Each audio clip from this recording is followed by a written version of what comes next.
God, Allah, or as Jesus would have said in Aramaic, Allah, would be more merciful than anything you or I or the whole of humanity could collectively be. God is more merciful than that. And this is why in the Quran, the word mercy is used exactly twice as much as God's wrath. Because Allah says, my mercy overshadows my wrath. I'm a merciful God and I forgive.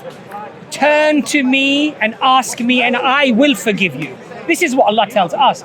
You're describing a God of wrath, of punishment, that he has to have his pound of flesh, otherwise there's no forgiveness. Each man is going to be judged according to the light that he received. I'm going to be judged according to this law that I received. We don't disagree with you. All right, so I'm just telling you, the bottom line is that when light comes to you, don't refuse it. Well, we haven't refused it, that's why we're Muslims. Well, all right. So this is why, if you look at, that's why I continue in the light that I received, and I'm going to be judged by my conscience. But my conscience is hammered and molded on this Bible. You know the problem with the problem with light, Paul. Depending upon what spectacles you put on, it affects the light. If the Spirit of God would shut your mouth, you couldn't speak. Would you believe then? But this is, you're talking hypotheticals, because I'm speaking now. If it would happen. How would I know? How would I know? Because I'm a servant of the living God, and I came here to present His gospel. Okay, what does that mean?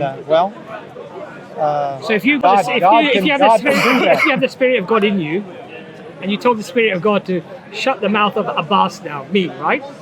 I would not happen if God. I would not be able to speak. Is that what you're saying?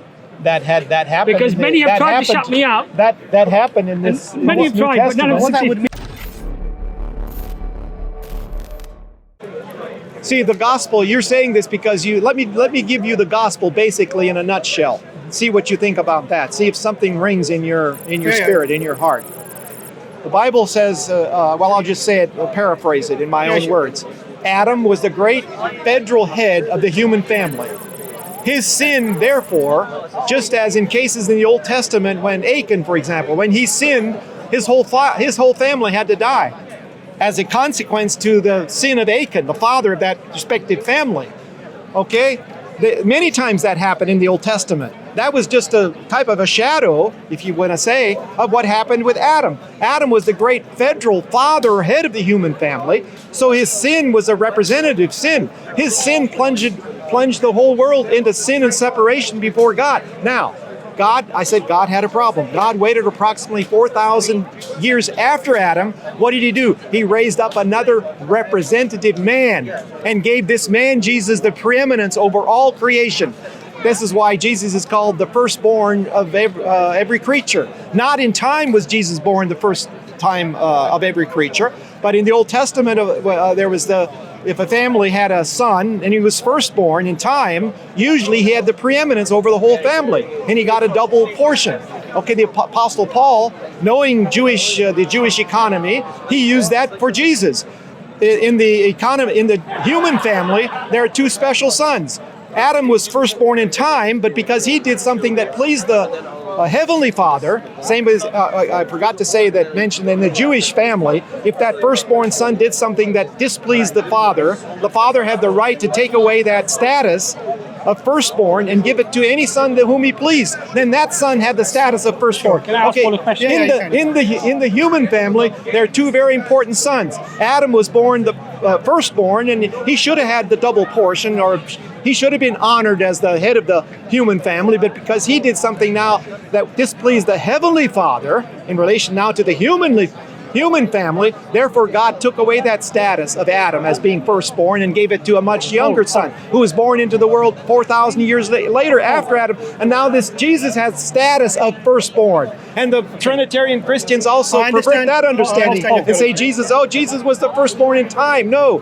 Okay, but what I'm saying, so God waited approximately 4,000 years later and he raised up what? Another representative man and gave him preeminence and made him the substitute.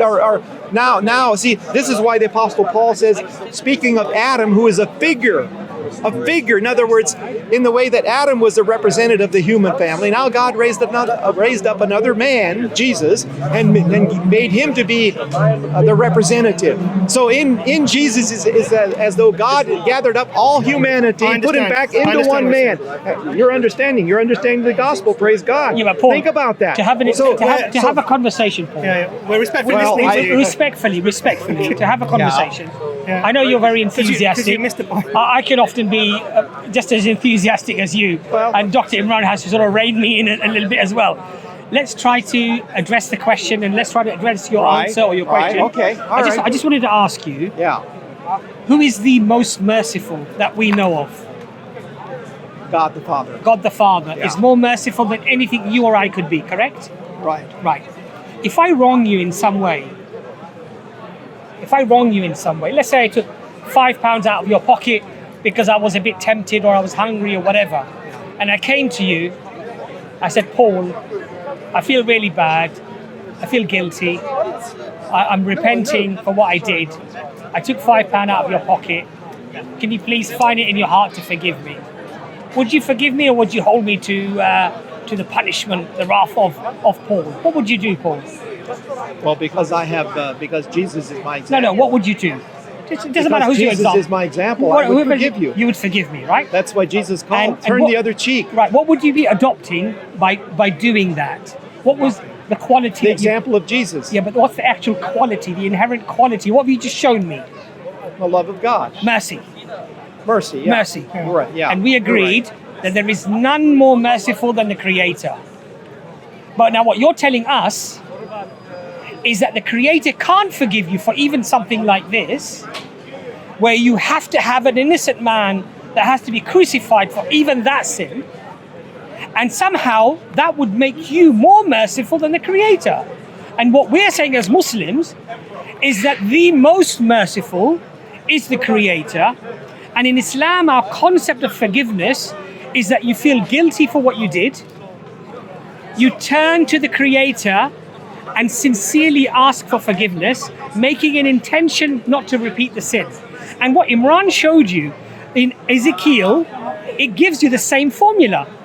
In Ezekiel it says, if the wicked man turns away from the wickedness, he shall not die, but he shall live. So it's giving you the very same formula in Ezekiel.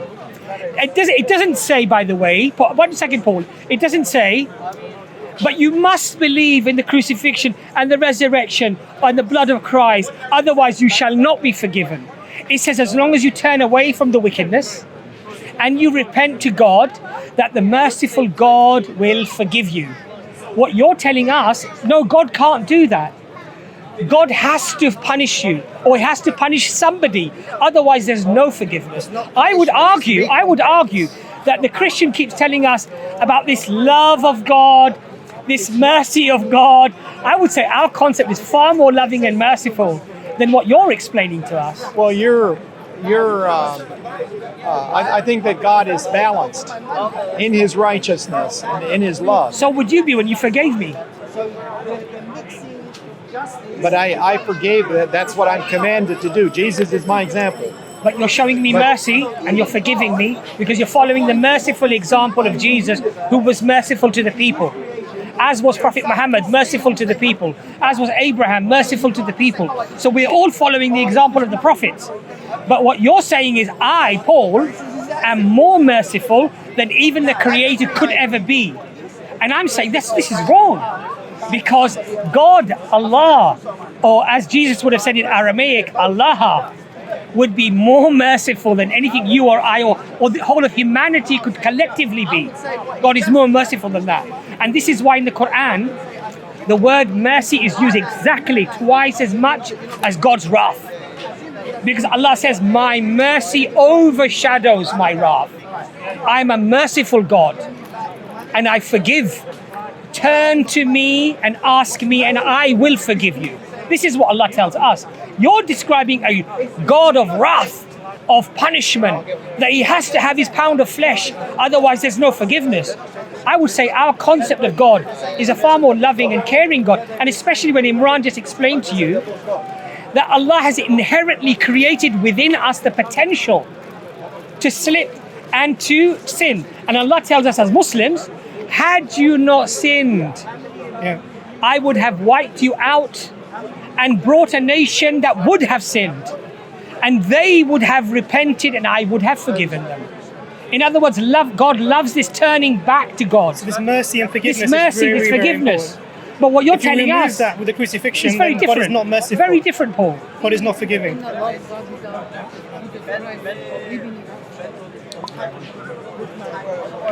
So, Paul, what I'm trying to explain to you, brother, our concept is Adam did not fall. Our concept that Eve was not the sinner, but they jointly slipped. We don't blame the woman that she was the one who took Adam to do what he did. They are held responsible. And they are then given words of mercy to turn to God and repent. And then this became our formula. This is how you rectify your relationship with the Almighty. If you slip, if you make a mistake, if you sin, just turn to me as Adam turned to me. And repent, making an intention not to repeat the sin. And if you are sincere, Allah says, I will forgive you. And Allah says, even if your sins stretch from the earth to the heavens, and you turn to me, and you ask me, I will forgive you.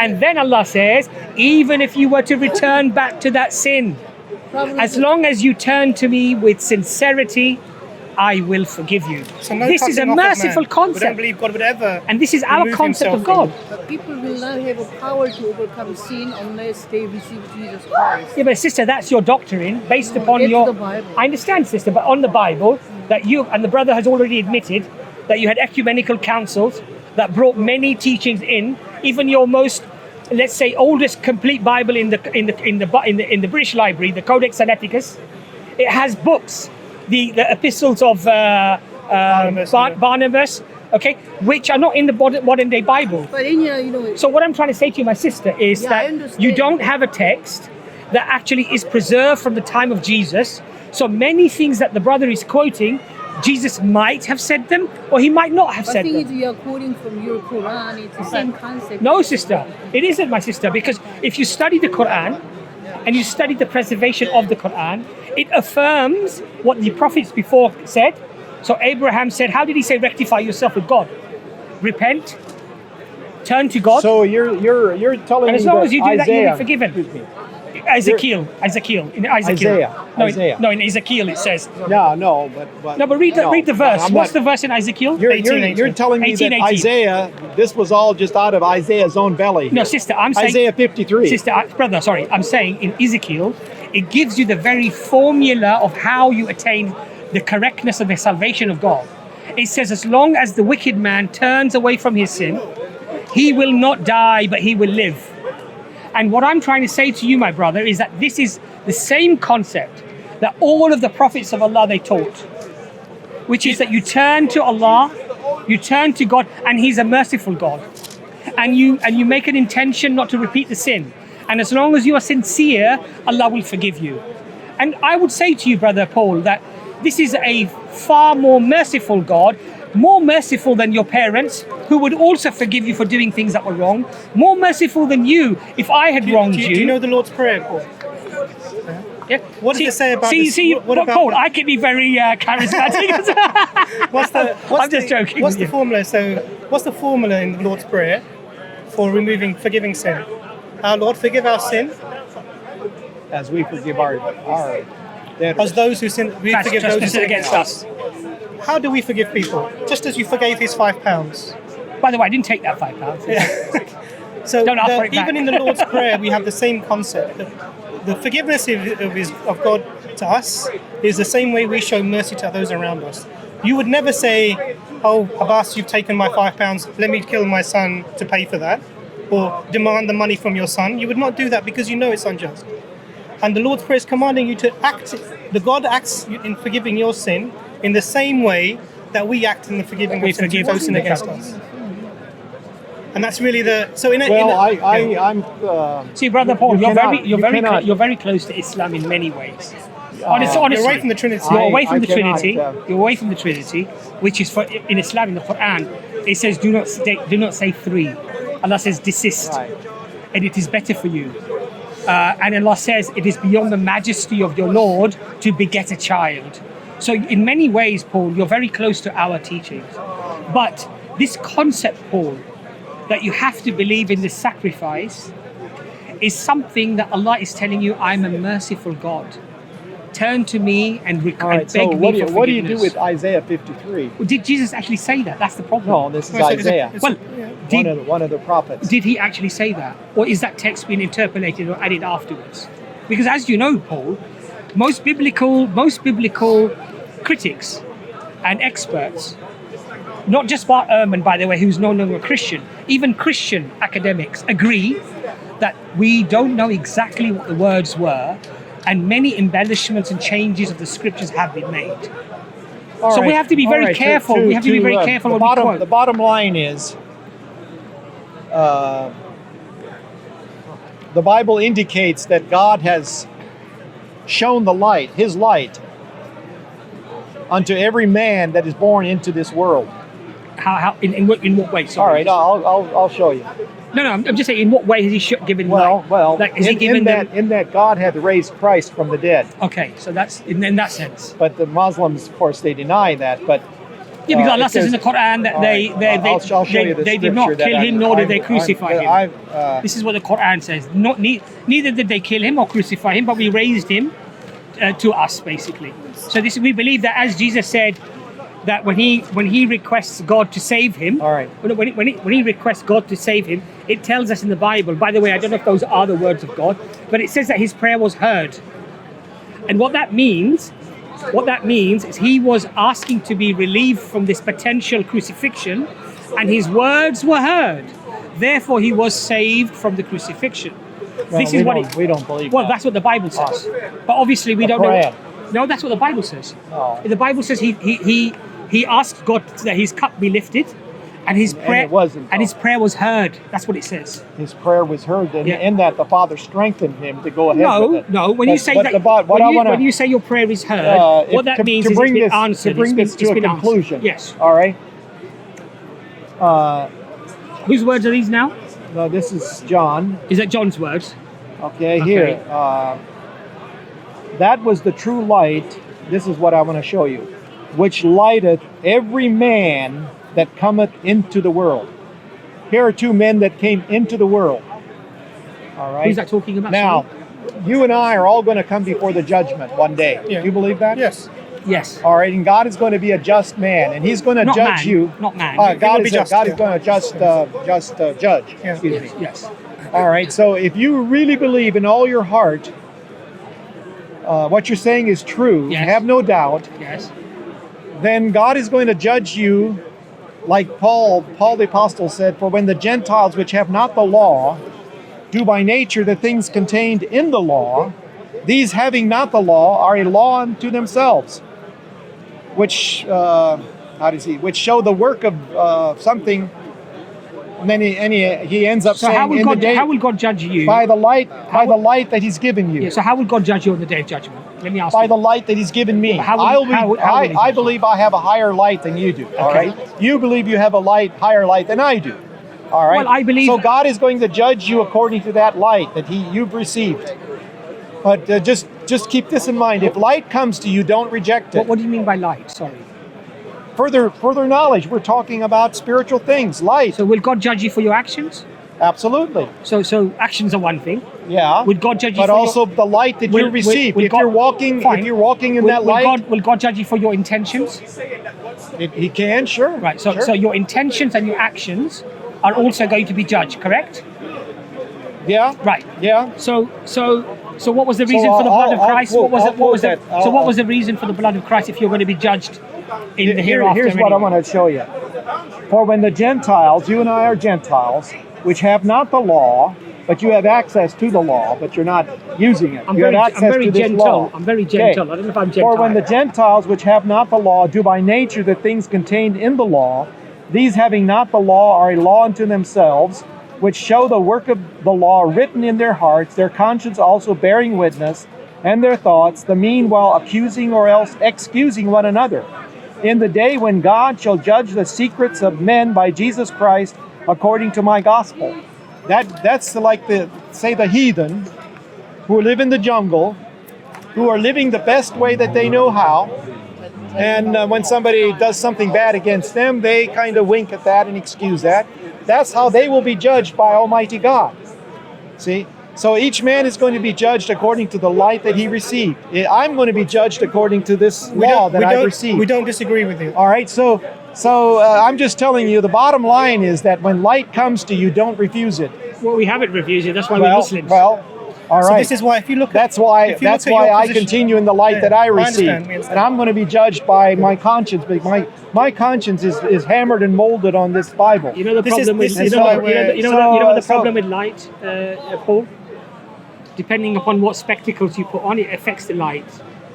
So what we're telling That's why you want me to read the Quran. No, but Paul, well, what we're I've telling read you it, and is that I've seen enough if in you there. use these spectacles that actually have been interpolated and changed over time, then you're likely to misinterpret that light. What we're telling you is interpret the light that comes from God through the ultimate spectacles. Well, I think this is the ultimate spectacle.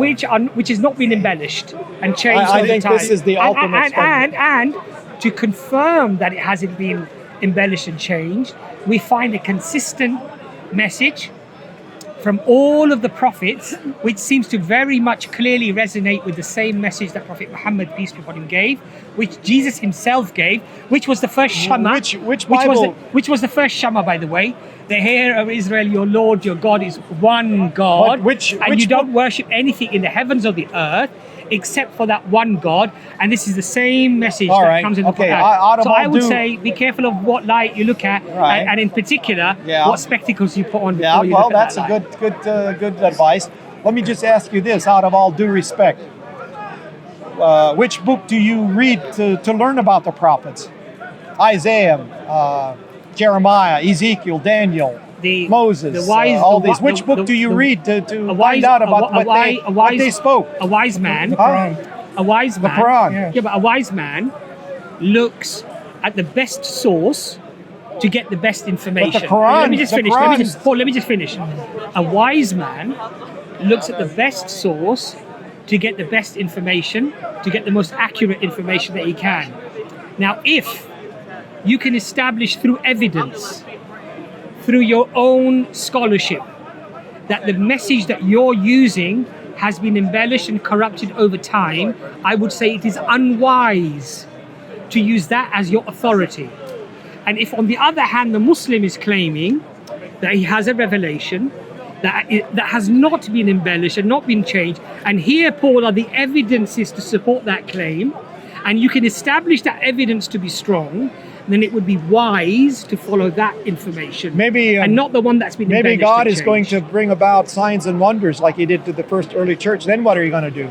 If somebody starts, or somebody starts being healed through the laying on of hands, are you going to believe the gospel then? So the first early church, this Bible, this New Testament was confirmed. Let him answer the question, Paul. Let him answer the question. So the answer is actually given to you by Jesus, peace be upon him, in Matthew, according to your narrative.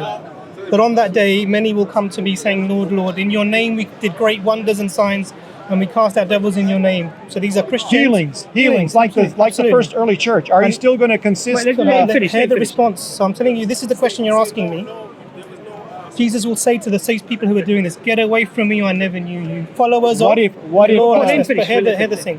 So the response is actually given to you in your own text. But what I would say, just because you summarized earlier in conclusion, so let me summarize as well and conclude as well. Okay. So what I wanted to say was, and what this is our conversation, God is merciful and God is just. So that means God can forgive sin, would never demand the blood of an innocent individual, and God is able to accept your repentance if you repent to Him, as we see in Ezekiel, as you're taught in the Lord's Prayer. Now, what we're asking you to understand is that God has the ability to forgive sin, and wouldn't demand the death of an innocent individual as a payment instead of forgiveness. Okay. Yeah, that's the summary. That's the other thing. Let me finish my thought. Also, but just to finish this point, when Jesus is second coming and He says, "Get away from me, I never knew you." These are to Christians who are saying that we did miracles and cast out demons in your name. Why? What's the qualifier? Why does he tell them to go away? I don't know you. For what reason does he give? What does he establish? He says, you people of lawlessness. You never adhered to the law. What was the law? Jesus was circumcised. Jesus prayed to the Father. All of the different laws that today the Christians do not observe. He was an Orthodox Jew. He did all the Jesus laws that the modern day Christian does not adhere to. Jesus says it's because you did not follow the law that I don't know you, get away from me. Okay? Now, who are the people today who follow the covenant of Abraham of circumcision, which was an eternal covenant, which was an everlasting covenant?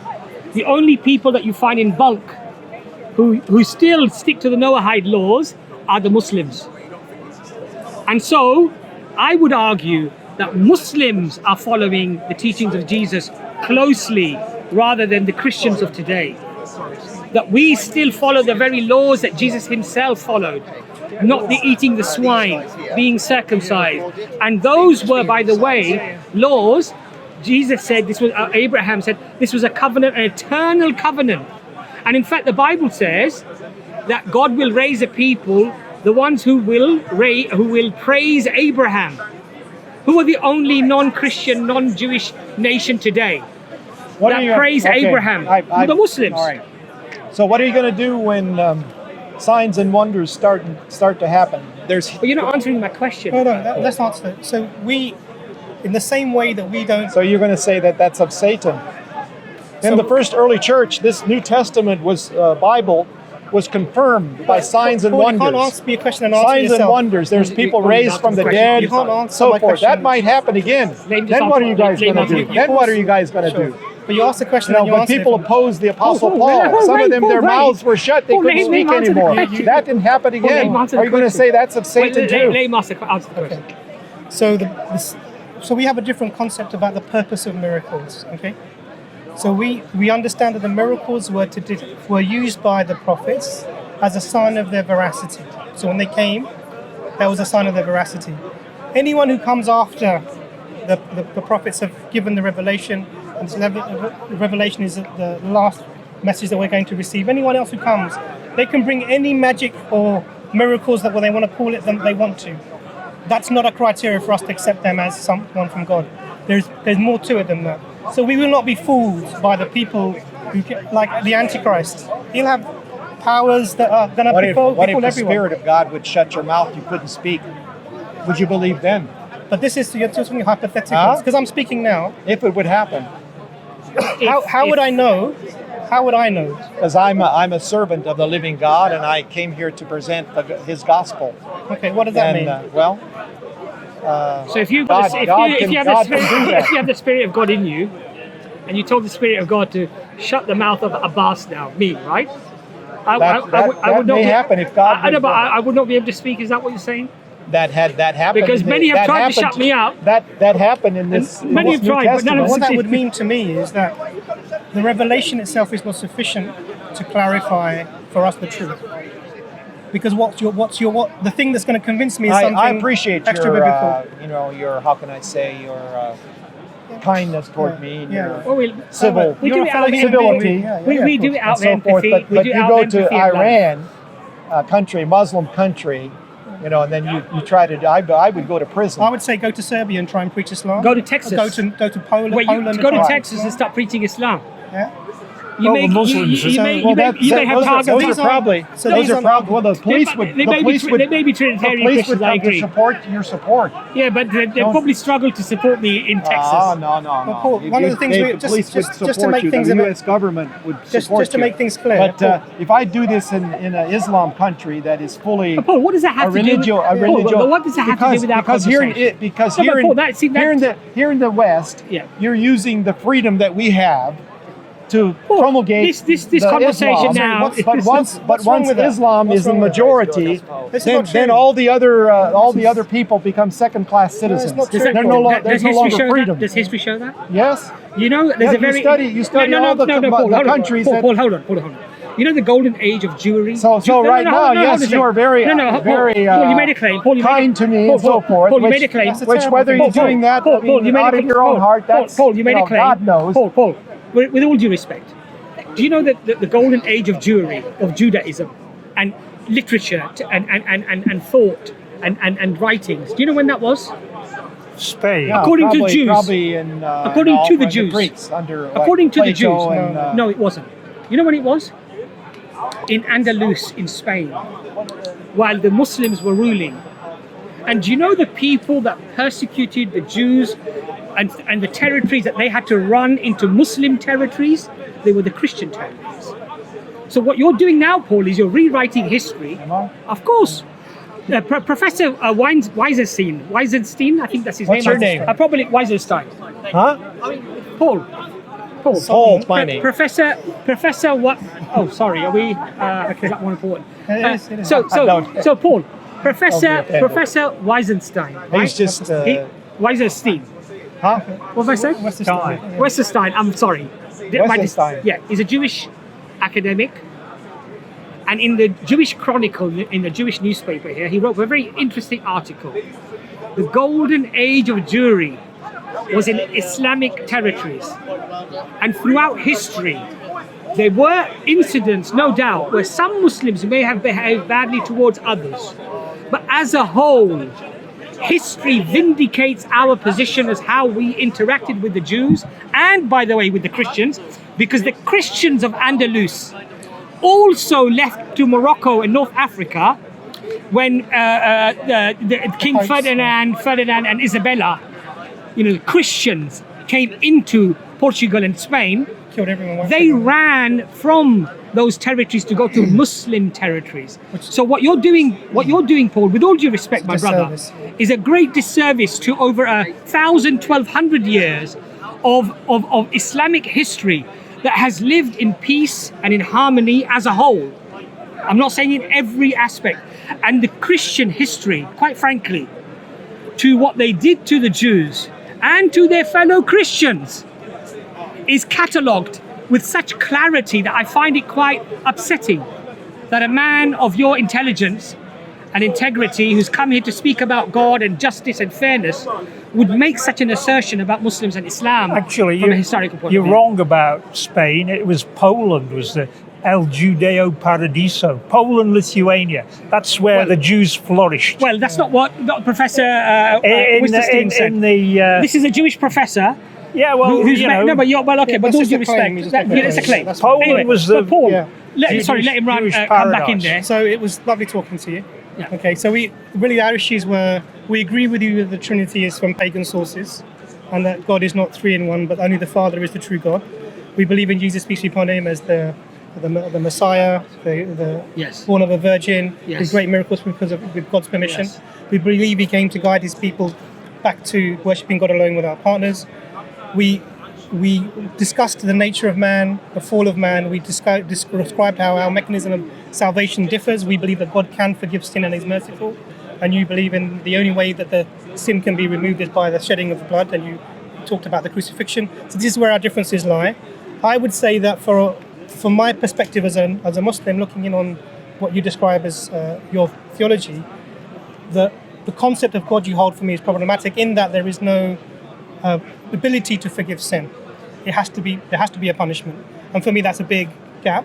And if we look at people like things like the Lord's Prayer, the parable of the prodigal son, even the rich man who comes to Jesus and asks how to forgive sins, how to have salvation, Yes. it doesn't fit with this narrative of Yes.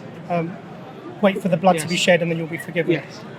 But other than that, I know this is a common thing that people say about Muslims are this or that. When Jesus returns, what will he do according to your understanding? Anyone who doesn't stand with him, he will kill them all. Second coming. Yeah? They become his footstools. He will become his footballs. Kill them all. Yes. In Revelation. And the second coming, all those Are who... you saying that's how I believe? Well, that's what the Bible says. No. the second coming, those who Revelations. don't accept Jesus, what will those happen who those who have taken the mark. Those to who them? So are on those the who side don't of the accept Jesus, Antichrist. what would happen to them?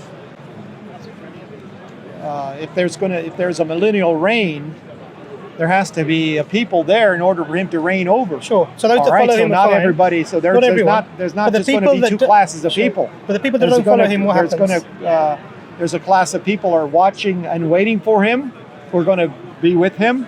Yeah. And there's going to be a class of people who are going to be cast into the lake of fire together with the beast and the false prophet. That's class 2. There's going to be a class of people that are going to be left on the earth, who are going to be ruled and reigned over. If there's a millennial kingdom, if there's a king reigning, who's he going to be reigning over? And So- Christians like so myself, okay. we will rule and reign with Christ for 1,000 years. So you'll be there's going to reigning be over these people as well. so there's going to be 3 classes of people. Okay. Wonderful talking to you, Paul. Nice to meet you. Yeah. All right. And Paul, you know what it is? I'm quite happy actually that you, at the end of the conversation at least, you started to contemplate and think about perhaps what Muslims actually believe. And you didn't just simply try to enforce your understanding upon us, which It's is a conversation, it's a which is quite conversation. nice. It was nice, yes. But all I'm going to say to you, my brother, out of love and empathy, is that look, we've had a nice conversation. You've understood our concepts. We would be happy to give you a copy of the Quran. I have a copy. We've Thank got a you. very good translation. If you prefer, it's free. Of course, we can give you that.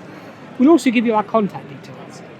And if you would like to ask us other questions, At any time. or you'd say, well, I think, down in I think- Luton, I went into. I'm just saying what you said Muslim. here. I'm just saying what you might say. Look, what you said here, Brother Imran or Brother Abbas, I thought that was wrong or not accurate. We'd be quite happy to have that conversation with you, brother. But all I'm saying to you is that the Quran says that, you know, to the Christians, that there is more in commonality to us than that differentiates us. But the Quran also says something very beautiful about Prophet Jesus, peace be upon him. He says the similitude of Jesus is that of Adam. a For similitude. The similitude, the comparison. Yeah. We created Adam from neither mother or father. In other words, Allah is telling you. So he doesn't believe Jesus is God. I know, I understand. Yeah. I understand. But Allah is telling no, but he doesn't believe Jesus is God. But there is still this concept of somehow a divine concept of Jesus. You can pray to Jesus, or you can be forgiven through You don't Jesus. believe Jesus. You pray to Jesus. You don't pray to Jesus. You don't pray to Jesus. Yeah. You don't believe Jesus can answer your prayers or anything.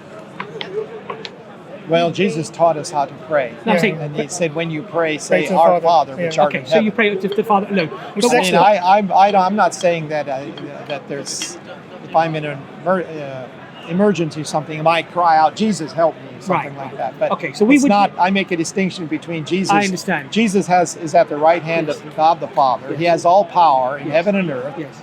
And so But for us- I don't make an issue. I don't make much so of for an us, issue Paul, about if that. I was in a difficult situation and I said, "Oh Muhammad, help me," sallallahu alaihi wasallam, peace be upon him.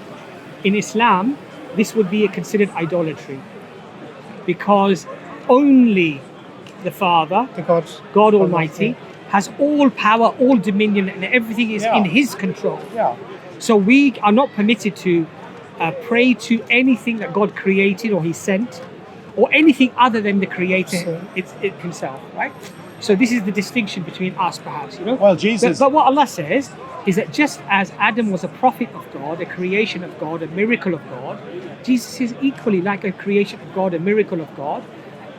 Jesus had neither father, but he had a mother. Adam had neither father or mother. And it's just a miracle of God. This is how God sometimes creates. But what I would say to you, brother, is that perhaps have more of an interaction with us in good faith. Take our card. As I say, we've got the Quran. We'd be happy to continue the conversation. And if we said anything incorrect to you, we'd be happy to talk about that and address that. We all learn every day. We're learning every day. So out of love for you, brother, we would say to you, because I think you're closer to Islam than actually the fundamental sort of concept of what Christianity, how it's understood today. I'm sure is. you've heard of Didat. Yes, Ahmadiyya. Ahmadiyya. Have you looked at his death, the suffering he was on when he was on his deathbed? A lot- Doesn't that? I mean, he was like in hell already. No, it doesn't mean that at all. It doesn't mean that. I Come on. think so. If the He did not have a happy But you see, ending in his but death. our concept of death, Paul. And, no, let me make the point. right.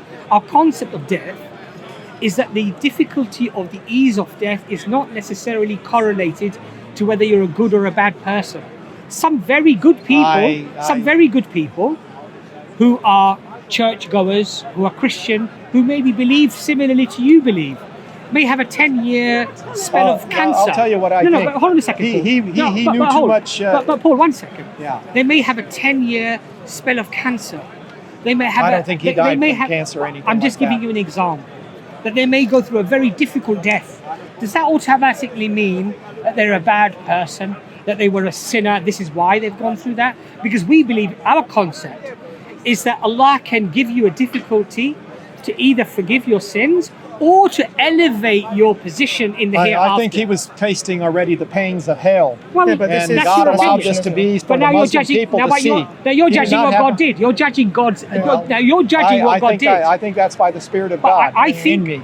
think it's not more important than what God thinks. That's important. He wasn't in the hands of man, persecuted. Well, He was just, Paul, look at he what you're died saying. of old Paul. age, and Paul, look- that's what he ended up. If look he at would one- have been a one servant second. of God, I think he was mocking God. He knew too much of the But Paul, Bible. there's a problem here. And the light shined in I his heart, and he Paul, there's a big problem rejected here. I'll it. tell you what That's the all problem- I can. Sure, I understand. But here's the problem. You have Jesus, peace be upon right. him, on the You have cross. what? Jesus, peace be upon him, in your belief. On the cross. no, before that he was Yeah. stripped naked. 1 second. Let me just finish. What he was slashed. You have Jesus, peace be upon him, on the cross, Yeah, crying out According to you, yeah. right, to God, why have you forsaken me? right, Suffering and anguish. right. And he was going, according to your understanding, he did go to hell for 3 days. No, And was who's resurrected. saying Most that? Christians say, okay, you don't believe this? Don't That's put great. words in my mouth. sorry, I'm my not apologies. your He- ordinary, But he went ordinary through anguish. Christian. He went suffered- through anguish. He went for anguish and suffering, as you see other people have But done. Jesus, at the No, end, no, then- but 1 second. there was a paradox I'm there. hearing, 1 second. But you're making a prejudicial assumption Yes. for one person, Yes. and you're finding a reason A to favourable one excuse for the other, yes. suffering and the death for another person. Yes. Now, what I would say to you is, my reason for being a Muslim has got nothing to do with Ahmadiyya That's right. or any other preacher or anything at all. My reason for being a Muslim is because I believe in monotheism. I don't believe that God is 3-in-1, 2-in-1, everything like this. I believe God is merciful and just and loving and Yeah. can forgive sin. You if you know turn to him and Nabil repent. Koresh. Nabil Qureshi. Yeah. Koreshi. Yeah, he had Koreshi. cancer as well and Yeah. died a very painful No, death. as well. No, why you say as well? Well, he had a painful death. D-Dad didn't have cancer, did he? Well, I don't know why. I don't know why. Anyhow, no, I put a video out on Nabil Koresh, and But we wouldn't say that about Nabil Qureshi either. well, I do though. No, I know. But, I do. God, but you if he see- would have, but God Paul, left but Paul, him. He was Paul, pushing the but Paul, doctrine but of Paul, the Trinity, but Paul, here's and the God difference. showed before Here- all the but world, Paul, here's the including the diff- Muslims, but Paul, Trinity you is see what false. it is? and he was, Here's the difference between But we you know and the us. Trinity is false. No, but Huh? between We know the no, but Trinity Paul, is- this is the difference between you and us. Even when a Christian suffers an anguished death, we don't say he's suffered an anguished death because he was Christian. We don't say that. You know why we don't say Well, that? You know why it's we don't? because say- there's too many Muslims who die the same way. No, because no, That's why. Paul, I tell you why. Because we don't profess to know better than God. We don't make that do judgment. not make the that Bible, judgment. the New we Testament believe says, God is the "If best of any judges. sick among you, let him call for the elders of the church. Let them be anointed with oil, and the prayer of faith shall raise him up." That's New Testament. I believe that. So what, That's but why what the does that have to Christian do world, with- well, if Nabil Koresh would have been preaching the correct doctrine, he could have called the elders of the church and he could have been healed from his deadly cancer. Is there anyone But who- because he was preaching a false gospel, same way with D-Dad, therefore Yeah, so God that- left him but- on his but deathbed the and problem refused to heal is him. that what we're dealing with now is superstitions and assumptions. No, and I'm not really. No, I'm that's that's not based really on the things Word that- of God. I know that you believe Imran that. raised a very valid point. If anguish, torture, and Separation from God is a- exactly separation from God, and humiliation were the criteria to judge the goodness of an individual, then Jesus apparently, according to the Bible, No. of course we don't believe that. No. But hold on a second. Jesus, according to the Bible, was stripped naked.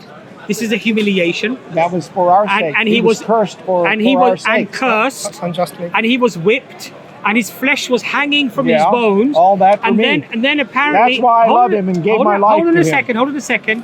And apparently then he was pinned to the cross until he gave up his soul, until he died, right? Yeah. According to Jewish law, the very fact that you were crucified was seen as a humiliation and an insult, to the extent that that's the reason they reject Jesus as being the Messiah.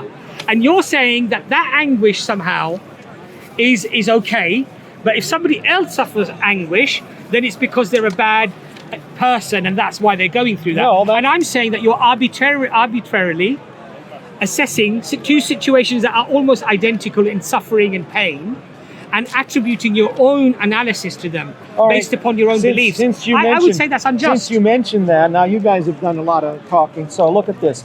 It says here, who hath believed our report, and to whom is the arm of the Lord revealed? Arm of the Lord is Jesus Christ. For he shall grow up before him as a tender plant, and as a root out of dry ground, and he hath no form nor comeliness. That means he was just an ordinary Jew. And when we shall see him, there is no beauty that we should desire him.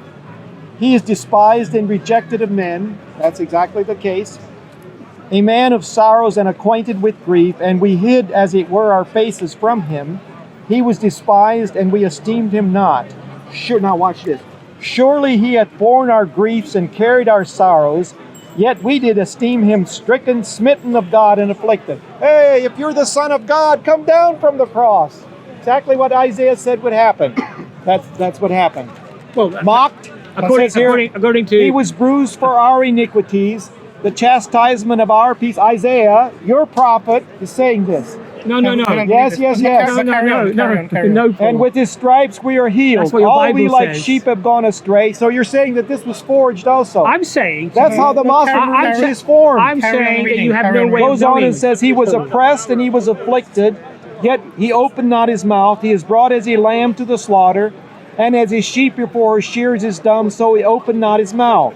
He was taken from prison and from judgment. And who shall declare? I am declaring his generation. Who declare his generation? I am declaring. Many others like me. Praise God. He goes on and says, he made his grave with the wicked, and with the rich in death. Yeah, so there he had a borrowed tomb. A rich man had carved a tomb out of the rock.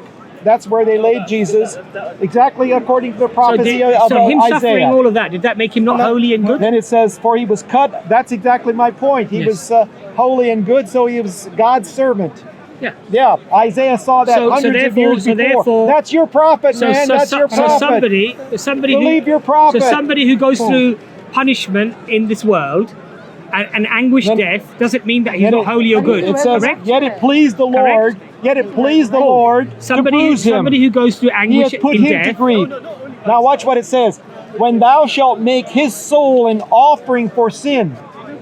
Thousands of years animals were offered for sin. But now Jesus Christ, the final offering, was offered for sin. That's why in 70 AD, God allowed the General Titus to go in and obliterate the temple because God was finished with that sacrificial system. Carry on reading. Carry on reading? Yeah. What does it say next? All right. Yet it pleased the Lord, that's God, to bruise him. He hath put him to grief. When thou shalt make his soul an offering for sin, God shall see his seed. I'm one of his seed now. I'm a result of that suffering. He shall prolong his days. His days are prolonged through me, people like me. And God is going to restore that power back. There's going to be healing. Then what are you going to do? The Bible uses the word seed. And the pleasure of the Lord shall prosper in his hand, the hands of Jesus. He shall see the travail. God shall see the travail of his soul and shall be set. You told me to read now. Let me but finish. not the whole Bible. Not the whole thing. Paul, you're avoiding the conversation. I mean, you've got to stop somewhere. Too long. It's going to get dark soon. It's going to get dark soon, Paul. So there's a problem. Patience. In your patience, you possess your soul. I have to pray. I have to pray as Jesus prayed. As Muhammad prayed. I have to pray in a short while.